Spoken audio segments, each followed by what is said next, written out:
મોરબીથી સમાચાર મોરબીના માળિયા હાઈવે પાસે બંધ કંપનીમાં દરોડા પાડવામાં આવ્યા। કંપનીમાં ગેરકાયદે પેટ્રોલિયમ પેદાશનું વેચાણ થતું 1900 લીટરનો જથ્થો જપ્ત થયો છે। સેમ્પલ તપાસ માટે એફએસએલમાં મોકલાયા છે। સુનીરા ટાઇલ્સ પ્રાઇવેટ લિમિટેડમાં મામલતદારે દરોડા પાડ્યા અને જ્યારે દરોડો પાડ્યો ત્યારે બંધ પડેલી આ કંપનીમાંથી 1900 લીટરનો જથ્થો પેટ્રોલિયમનો મળી આવ્યો છે। સેમ્પલમાં તપાસ માટે એફએસએલમાં મોકલી આપવામાં આવ્યા છે। બાતમી મળી હતી કે કંપનીમાં ગેરકાયદે પેટ્રોલિયમ પેદાશનું વેચાણ થાય છે, જેના આધારે દરોડા પાડ્યા અને હાલ કાર્યવાહી ચાલુ છે।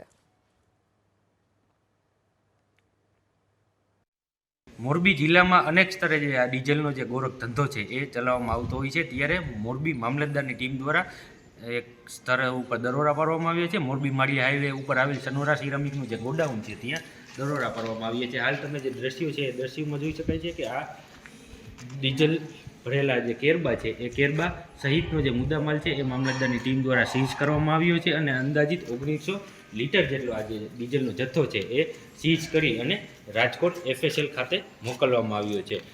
સાથે સાથે આ જે ડીઝલનો જથ્થો છે એ ક્યાંથી લઈ આવવામાં આવતા હતા અને કઈ જગ્યાએ વેચાણ કરવામાં આવતું તો તે સહિતની જે દિશામાં છે એ હાલ તપાસ કરવામાં આવી રહી છે અને એફએસએલનો રિપોર્ટ આવ્યા બાદ કઈ રીતનું જે આ ડીઝલ હતું, આ કઈ રીતનું જે પ્રવાહી હતું તે સહિતની જે તમામ વિગતો છે જે અનુસાર ગુનો નોંધવાની પણ તજવીજ હાથ ધરવામાં આવશે। તે સહિતની માહિતી હાલ મામલતદારની ટીમ પાસેથી મળી રહી છે અને અંદાજિત અત્યારે 1900 લીટર જેટલો જે ડીઝલનો જે જથ્થો છે એ ઝડપી પાડવામાં આવ્યો છે। મોરબી જિલ્લામાં અનેક સ્તરે આવા જે ડીઝલના જે કારોબાર છે એ ધમધમતો હોય છે અને આ જ રીતે જો કાર્યવાહી કરવામાં આવે તો આ જે કારોબાર છે, ડીઝલનો જે ગોરખ ધંધો છે એ બંધ થઈ શકે તેવું પણ હાલ લાગી રહ્યું છે। પાર્થ પટેલ, એબીપી અસ્મિતા, મોરબી।